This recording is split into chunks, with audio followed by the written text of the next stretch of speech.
Welcome to International Securities Exchange's podcast series. Facilitated by renowned educators, ISE podcasts are intended to teach beginning as well as seasoned investors the ins and outs of trading.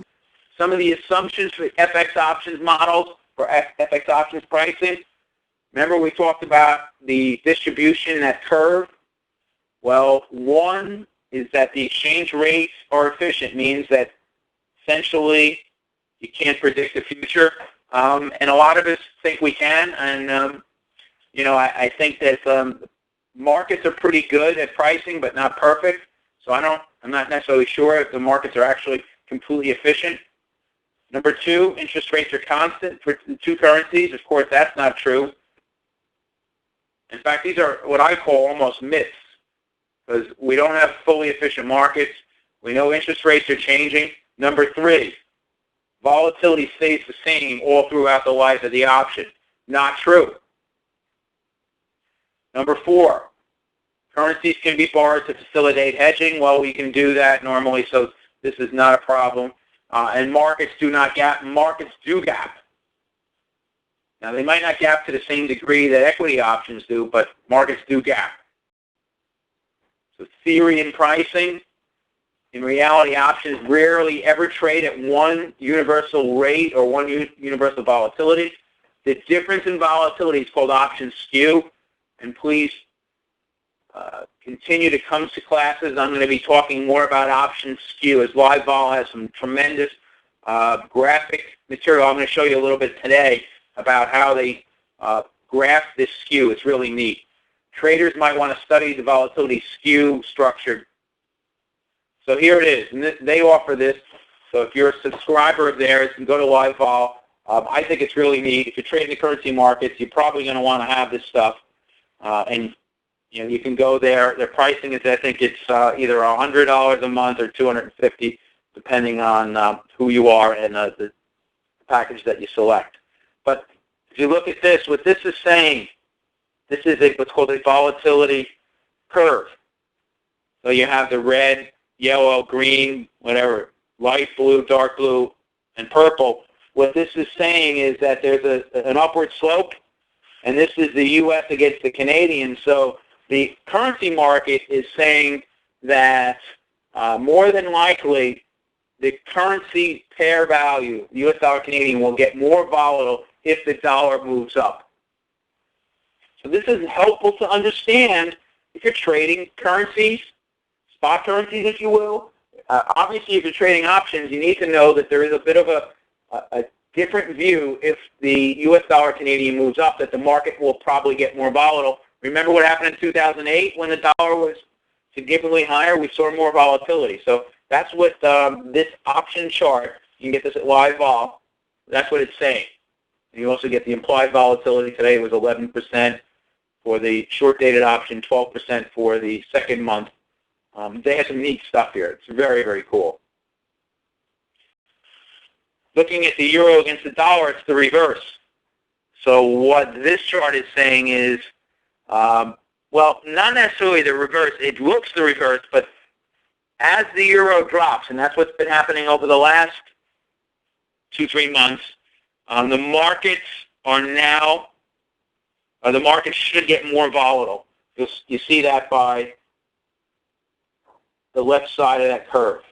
So in both of the cases, of course, one was the base currency, one was the core currency. If the dollar strengthens, the markets are going to get more volatile.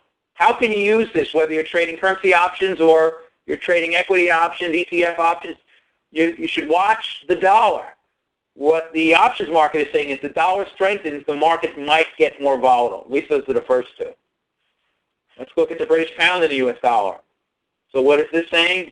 Well, as the British pound, if the British pound weakens, which means the U.S. dollar strengthens, we're going to see high volatility. So 3 for 3 in these charts, essentially saying that if the dollar strengthens, we're going to see more volatility. This is helpful for your trading, I would think. Australian dollar against the U.S. dollar. So what is it saying? If the Aussie dollar weakens, you're going to see more volatility. Today, we saw the Aussie strengthen. Option premiums came down, but believe it or not, we saw a big, big move Australian dollar moved 1.8%, which is a huge move. That is huge, much greater than the option market was predicting. Another one of my favorites is the U.S. dollar against the Japanese yen. And this, of course, is saying that the dollar-yen, it moves a lot like, and this is actually much different than all the other slides, because what this is saying is that the dollar weakens, we're going to see more volatility. So dollar-yen moves a lot like the U.S. equity markets. So very, very interesting. The dollar seems to be have sort of that reverse, so the inverse correlation to the equity markets, except with the yen, it sort of should move, or at least it's expected to move the same. Dollar against the peso. So if the dollar strengthens, again, we're going to see more volatility, and that's what we saw in everyone except the yen. So the changing parameters, I hope that was very, very helpful. I found that to be very, very, very powerful stuff. Helps me understand what's going on in the currency markets, and that hopefully can help you in not only the currency markets, but in the ETF markets, in the equity markets, and again, trading currencies, no matter what you're doing, when you're buying an asset, you're going to use a currency. So the currencies, to me, are the first thing that you should look at. After that, how you use them is up to you. Changing parameters that go into an option pricing model, we might say if the strike price was reduced, if we increase the input, if I increase the strike price, the call will be reduced, the put would move up. If the stock or the exchange rate goes up, well, we know what should happen. Calls should go up, puts should go down. Time less until expiration. If we added time, both calls and puts would be worth more. In fact, has the same effect as something else. Raising vol. So those are the same. And the other things are the interest rates. If I was to increase the rates of the base currency, so in the case of the AUM, the puts are going to move up in value, the base currency. Calls move down. If it's the quote currency in AUX, then the call's going to move up and the puts are going to go down. You might see different prices. So what does that mean? Market professionals use different models.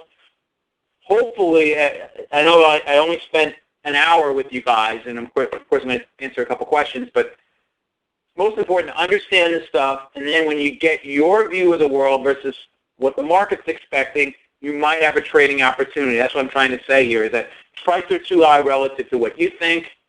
Well, that just means there are more buyers relative to sellers. It might be an opportunity for you. Prices are too low. Well, maybe you want to be a buyer, or maybe you just want to figure out why everybody else is trying to sell. Again, you want to think about all this. Pricing differences are based on the aggregation of all the market participants, future expectations for volatility. Why would you care about all this? Without variances in interest rates and volatility, options would have no value. If you gain a better understanding of options pricing, it allows you, as an investor, to understand the risk-reward trade-offs. Options pricing is based on the theory that exchange markets are random and efficient. The Black-Scholes model, Garmin-Colhagen, or whatever other model, gives you guidance on an options price. It does not guarantee a certain price. So to summarize, the models will calculate theoretical prices based on a currency pair, strike price, time left until expiration, interest rate differential between the two currencies, and volatility. Volatility and the interest rate differentials between the currency pairs are the most important option pricing parameters for investors to consider when you're trading the ISE-FX options. If you have a better understanding of the model, well, then you'll be able to select the option strategies to make most sense for you based on your own goals and your own risk tolerances. Thank you for listening to our podcast. To find more podcasts on options, stocks, alternative markets, and market data, please visit www.ise.com/podcasts.